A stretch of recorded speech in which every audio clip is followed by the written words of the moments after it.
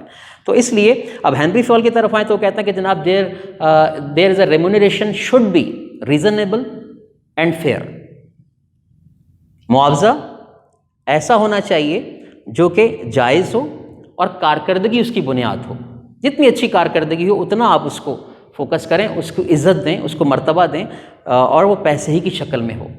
اگر کسی اور صورت میں ہے تو وہ بھی ایک پازیٹیو امپیکٹ ڈال سکتا ہے. 9 ہیڈنگز کے بعد دیکھیے گا او، اس میں آ جاتا ہے آرڈر. ہنری فیول کہتا ہے کہ ہر ادارے میں ہر چیز ایک خاص ترتیب سے آگے بڑھنی چاہیے. اور یہ آرڈر 2 طرح کے ہو سکتے ہیں. ایک کہلاتا ہے میٹیریل آرڈر، ایک کہلاتا ہے ہیومن آرڈر. مثلا ہیومن آرڈر کیا ہے؟ جب میں کلاس میں آتا ہوں تو آپ جس ترتیب سے بیٹھے ہوئے ہیں اس کو میں نے مینیج کرنا ہوتا ہے، یہ ہیومن آرڈر ہے. کہ کس کو مجھے کہاں بٹھانا چاہیے، کون سا اسٹوڈنٹ کہاں بہتر کام کر سکتا ہے، کون سا ورکر کس مشین پہ بہتر کام کرے گا۔ بالکل اسی طرح سے میٹیریل آرڈر کا مطلب ہے کہ لگائی ہوئی چیئرز کس ترتیب سے لگی ہوئی ہیں، لائٹ افیکٹ کیا ہے، بورڈ کہاں رکھا ہوا ہے، مارکرز کہاں رکھے ہیں، یہ میٹیریل آرڈر ہے۔ تو ہیومن آرڈر اور میٹیریل آرڈر کا جو بہترین کمبینیشن ہے اسے ہم آرڈر کا نام دیتے ہیں۔ ترتیب بہت ضروری ہے، right person for the right job at the right time at the right place. As well as ہمارے پاس ہیڈنگ ہے جناب انیشیٹو۔ انیشیٹو کا مطلب ہے اختراعی صلاحیت، کچھ نیا کر گزرنے کی لگن۔ ورکر بہت سارے ہوتے ہیں ہمارے اسٹوڈنٹ، بہت سارے ورکر ہوتے ہیں، لیکن کچھ ایسے بھی ہوتے ہیں جو آپ کو ذہنی طور پہ بڑا انسپائر کر رہے ہوتے ہیں، یار اس میں کچھ اسپارک ہے، اس میں آگے بڑھنے کی لگن ہے، اسے ہم انیشیٹو کا نام دیتے ہیں۔ اور جب آپ یہ دیکھ لیں کہ آپ کے ورکرز کی ٹیم میں کچھ لوگ انیشیٹو لینے والے بھی موجود ہیں تو آپ انہیں انکریج کریں، ان کی حوصلہ افزائی کریں، ان کو بوسٹ کریں۔ اسی طرح سے اسٹیبلٹی آف ٹینیور یعنی استحکام ملازمت، اس کے میننگ کیا ہے کہ ورکر کب بہتر طور پہ موٹیویٹ ہوتا ہے، جب اس کی جاب سیکیور ہو۔ اگر اس کی جاب سیکیور نہیں ہوگی تو ہر وقت اسے دھڑکا اور یہ خطرہ رہے گا کہ نہ جانے کب مجھے ادارہ فائر کر دے۔ لہٰذا اس کے ذہن سے یہ بوجھ اتارنا ٹاپ مینجمنٹ کی ذمہ داری ہے۔ ہاں اس کے لیے کچھ بہترین قسم کی پالیسیز فارم کی جا سکتی ہیں کہ کس طرح اس کو ہم نے آگے لے کے چلنا ہے۔ ایکویٹی کا مطلب ہے کہ آپ کسی بھی ورکر اور اپنی ٹیم کے اندر جو کارکنان آپ کو دیے گئے ہیں، جو سب آرڈینیٹ ہیں، ان میں کوئی بنیادی فرق نہ رکھیں کہ آپ کا ایک ٹریٹمنٹ جو ہے ایسن کے لیے کچھ زیادہ بڑھ کر ہو اور ناصر کے لیے آپ کم دل میں جگہ رکھتے ہوں، یہ مناسب نہیں ہے۔ سوشل لائف میں مناسب نہیں ہے، مینیجریل لائف میں تو بالکل مناسب نہیں ہے۔ ورکر ایگزسٹنگ اسٹاف فرسٹریشن کا شکار ہو جاتا ہے۔ لہٰذا مینیجر کو کیا کرنا چاہیے، سب کو ایکولی ٹریٹ کرنا چاہیے۔ ہر بندے کی اپنی صلاحیتیں ہیں، ہر بندے کے اپنے پروز اینڈ کونس ہیں، یہ سمجھنا ہر اچھے مینیجر کا کام ہے۔ اسی طرح سے فائنلی اسپرٹ ڈی کارپس، یہ اسپرٹ ڈی کارپس جو ہے یہ بیسیکلی چونکہ فرینچ ورڈ ہے اور اس کے انگلش میں میننگ جو ہیں وہ یونٹی نکلتے ہیں، اور آپ بہتر جانتے ہیں، ہم نے پڑھ رکھا ہے united we stand divided we fall and unity is the strength, اتحاد میں طاقت ہے۔ تو ہنری فیول کہتا ہے کہ بس جو کام مل کر جوائنٹ ہینڈ ان ہینڈ ہو کے آگے بڑھے گا اس کا تاثر، اس کا رزلٹ دنیا دیکھے گی، بجائے انسان کے اپنی اپنی بات کرتا رہے۔ بلکہ نہیں، کوئی بھی چیز جب کسی ادارے سے بن کر باہر نکلتی ہے تو اس پر کسی ایک انڈیویجول کا نام نہیں ہوتا، اس میں ہمارے ادارے کو فوکس کیا گیا ہوتا ہے، جس میں بہت سارے لوگوں کا کیا ہوتا ہے، کردار ہوتا ہے۔ لہٰذا ہم کب کامیاب ہوں گے، جب ہمارے درمیان یونٹی ہوگی۔ تو میں اسٹوڈنٹ امید کرتا ہوں کہ یہ 14 اصول انتظام آپ کو سمجھ میں آئے ہوں گے۔ انشاءاللہ پھر اگلے سلسلے کو آگے بڑھائیں گے۔ السلام علیکم ورحمۃ اللہ وبرکاتہ۔